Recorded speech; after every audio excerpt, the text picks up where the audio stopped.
how do I get real followers? The ones that stick around instead of doing the follow for follow thing, and then they unfollow.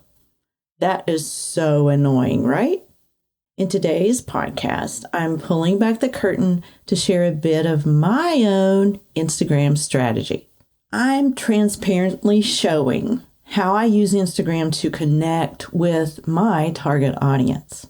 As you may know, I'm a wife, I'm a mom of 4 adults, I'm a Gigi, and I'm a caregiver. And I share bits and pieces of my life, especially in stories on the regular. If you're a follower, you know this. My followers are dedicated. They're invested in my content, they share my content, and they're not flaky. I have a feeling that's what you want too, right? Well, there's a way to go about this. A while back, I went live on Instagram teaching some of these tips, and the crowd went wild. The thing is, we each have a unique spin on life, and we can use that to our advantage on Instagram. It's what makes you different from everyone else. It's what makes you unique, and only for some and not all. And this is how you narrow your niche and target your message. So I've figured out how to do this. And if you need strategies beyond this podcast, I would love to help you. Stay tuned for an exciting announcement about the opening of my Insider Intensive community. It will deliver my exact processes for building an authentic audience that translates into paying clients with specific trainings and more. So keep an eye out for my Black Friday special because slots will go fast. In fact, make sure you're on my mailing list. The IG Insider, you'll get a free Instagram Caption Blueprint with sign up, and that way you won't miss any details. I'll leave a link in the show notes for that too. So first in this episode, I'm sharing life lessons that can be applied to Instagram based on principles my dad taught me. It's how I cultivate invested and real followers. And it's what I do in real life too. Next, you'll learn 3 targeted tips for staying steady and succeeding on the Instagram platform. These tips will keep you steadily growing and collecting your Insta tribe. And one more thing. At the time of taping this live video you're about to hear, I'd lost my dad to cancer after a 10-year stretch of caregiving. My dad was one of the wisest people I ever knew. And in this episode, you'll hear me refer to what I chose to share in stories during that time with my Insta family, and how I navigated Instagram even through caring for him in his last days. If you believe in your Instagram message, you must be consistent to gain traction. And you can be consistent on the platform even through the roughest of times. Often this is what determines real followers from the flakes. Hey there, it's Ruthie from RuthieGray.mom, and welcome to Instagram Insider Hacks. So easy, your mom can do it. This is the podcast that teaches you how to authentically deliver your message in a non-pushy way. If you want to receive engagement and investment on your Insta time, listen in. And now, here's your host, me, Ruthie Gray. So here are the 3 life lessons from my dad that you can apply to Instagram. The first one is this. You have the same 24 hours as everyone else. My dad told me this years ago when I was a young mother and so busy. I acted like my agenda was just like I was busier than everyone else. And I did have 4 children. It's a busy life.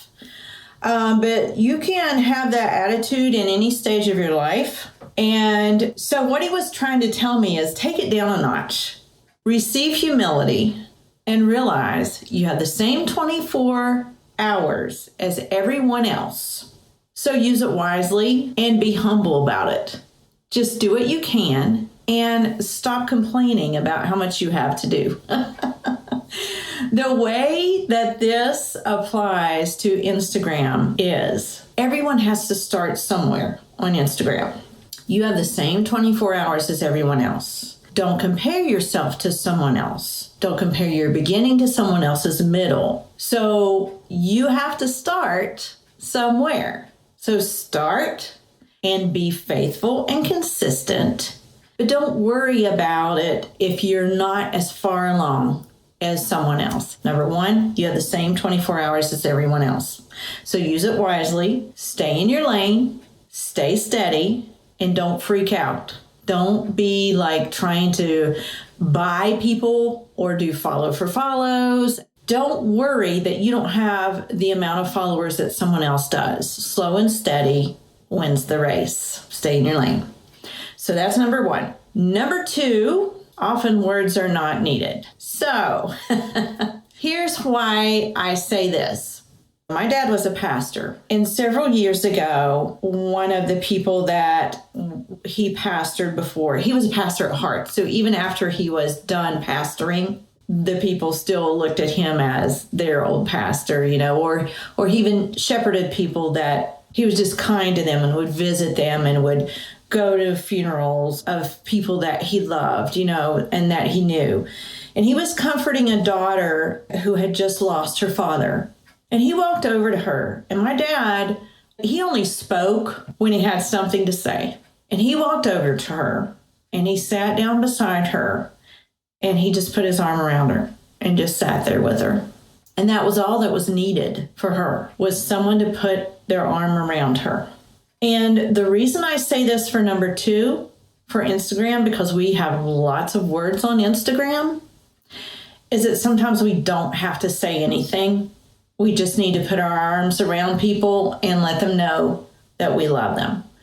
This can be applied to right now what's going on in our country. We don't have to have all the words.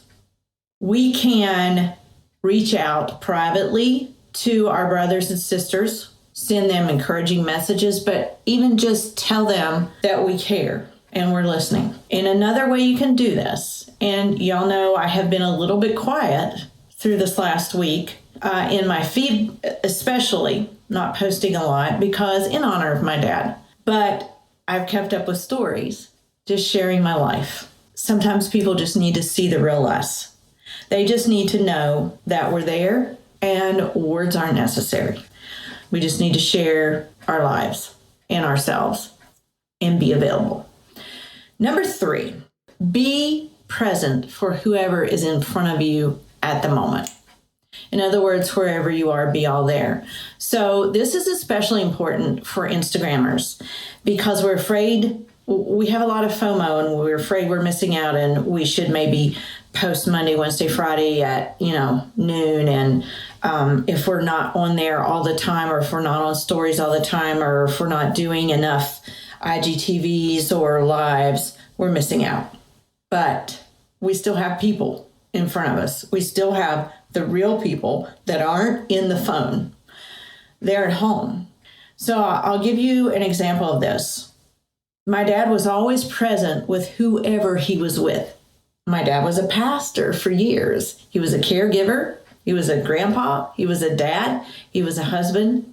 And he had a study full of books, knowledge. Like he could have studied 24/7.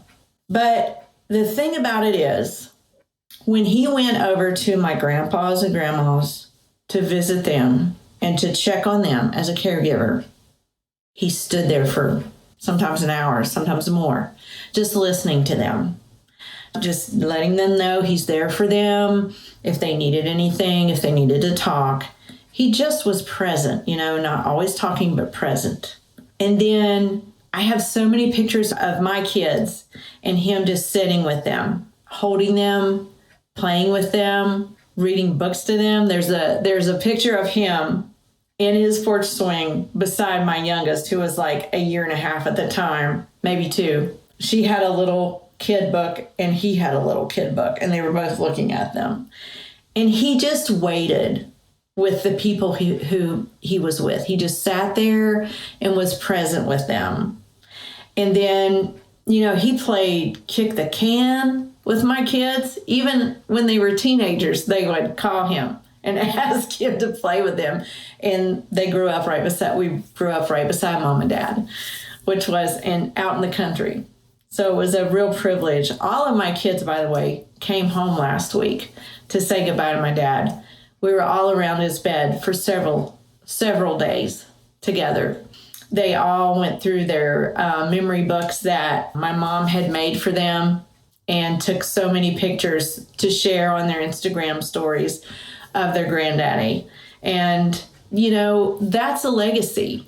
So the number 3 is be with the people who are in front of you. Don't always be worried about FOMO like on social media, Instagram and all that. Be present for your real people.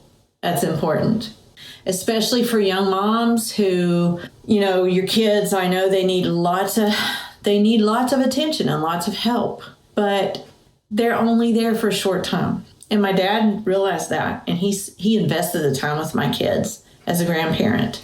And I realized that too. And on a lesser degree, I tried to spend as much time as I could with my parents and my dad, especially in his last few years and his last few days, because I knew that he wasn't going to be with us much longer. So those are the 3 things that really apply for Instagram that I learned from my dad. Number 1, you have the same 24 hours as everyone else. Don't despise the day of small things. Do what you can and don't compare your beginning to someone else's middle. Number 2, often words are not needed.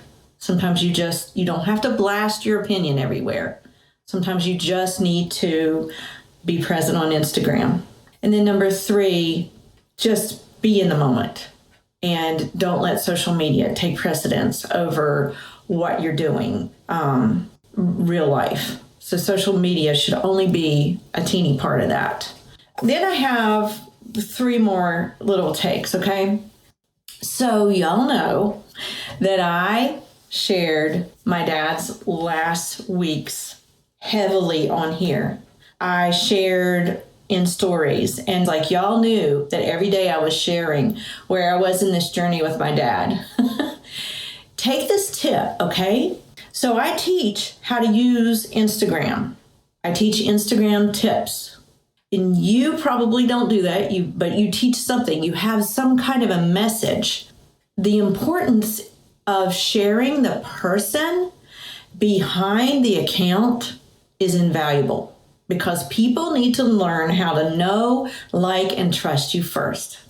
Because my family and my caregiving are part of my categories that I share, even though I deliver value on a weekly basis and share with you how to do Instagram effectively and how to get in front of your target audience and niche down and reach, I share myself.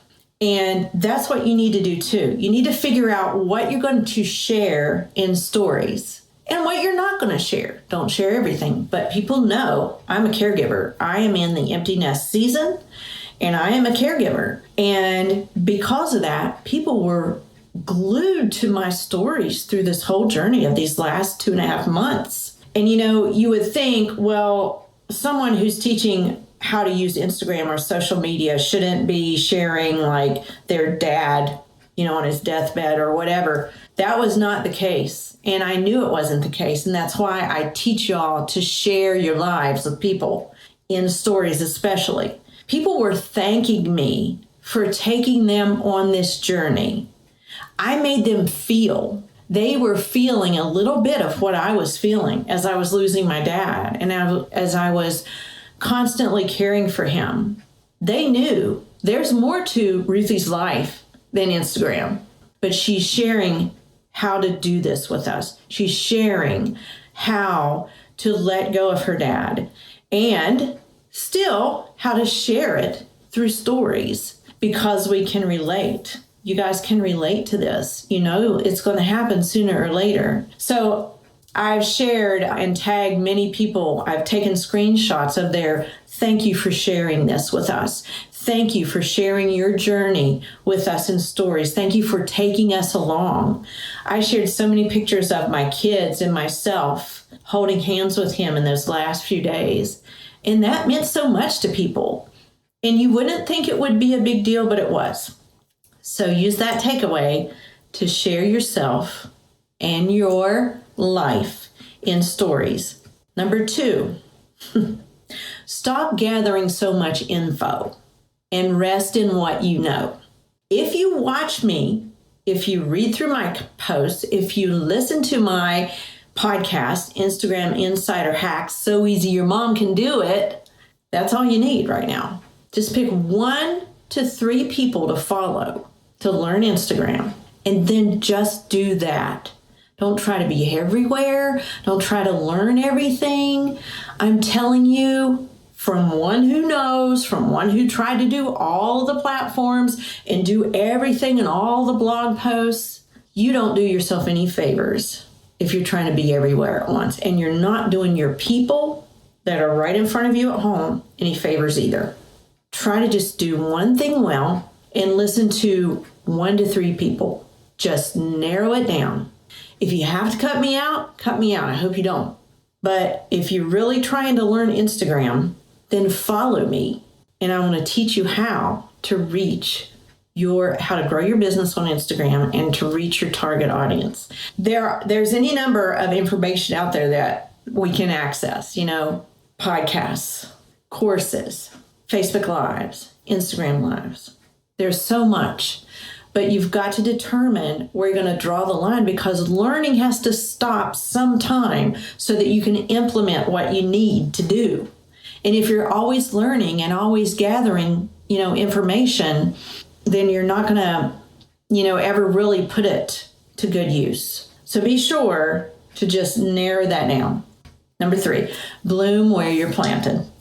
This goes with what I said earlier. You can't be everywhere, and you have the same 24 hours as everybody else, like my dad always said. He called me out on that. So bloom where you're planted and give it time. So let's say you have under 100 followers on Instagram, and you see someone else that has 5,000, and you want to be where they are. Well, they had to start at 100 sometime.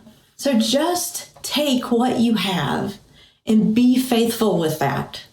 Just like I didn't have time to jump on Instagram Lives in the last 2 or 3 weeks. I didn't have time to do IGTVs. I only had time to do focused little things like train my pro Instagram membership group that I have going on this summer, do a couple of Zooms, do a couple of client coaching calls, and share in stories. I could always share in stories because that's easy. I could take pictures and share with y'all my life. So be faithful just right where you're at, okay? So the last 3 tips are: share your life in stories. People want to know about the person behind the account. Stop gathering information. Use what you've got. Have 1 to 3 go-to people, and just stop trying to gather up so much and learn so much, and apply your knowledge. And number 3, bloom where you're planted and give it time. So you see, real followers are dedicated followers. They're the ones that stick around. They've come to appreciate what you have to offer, uniquely you. They like you. They really like you. Real followers stick around for the long haul, no matter what, because they're invested. So be with the people in front of you. This means your literal people with skin on, but also your existing followers. Serve them well, recognize them, visit their posts, and leave encouraging comments. If you have 100 followers, give them the honor of recognition and validation. Don't add to the noise. When experiencing times of unrest and dissension, almost everyone is speaking out. I'm not saying don't speak. I'm saying put your spin on this and get clear what value you can add instead of jumping on the bandwagon. You either are your own brand or you represent your brand. So figure out how you can be a contribution to society in this noisy world. And sometimes that means getting quiet and waiting. If you're a believer, you know the verse, be still and know I am God. And maybe this is one of those opportunities we need to rest and reset and see if God has something or someone else in mind for us to be present with, possibly someone with skin on again. Serve those right in front of you, whether they're 100 or 1,000, and be patient with the process. Because getting real followers takes time, just like relationships in real life. If you're looking for ways to connect with your followers, remember to share behind the scenes, your life, your business. What can you share that will represent you as more approachable, likable, and relatable? This is what endears you and your brand to your target followers. This is what creates die-hard followers and eventual clients. And finally, pick 1 to 3 people to follow and listen to. I hope you pick me. Pick me. I want to be your Insta guru. Stop gathering information, hunker down, and hone in on Instagram. You got this. The key to success is consistency. And if you waffle back and forth because you're not getting followers fast enough, and then they leave and you get discouraged, it will take a lot longer to grow your platform. Our minds can only process so much information. So choose a guide and get busy. And don't forget to sign up for my IG Insider for extra tips not shared on the podcast or anywhere else, as well as stay in the loop for the Black Friday sale for my Insider Intensive community coming soon. You won't believe the bonus. I will see you next time on Instagram Insider Hacks. So easy your mom can do it. And remember, stay consistent.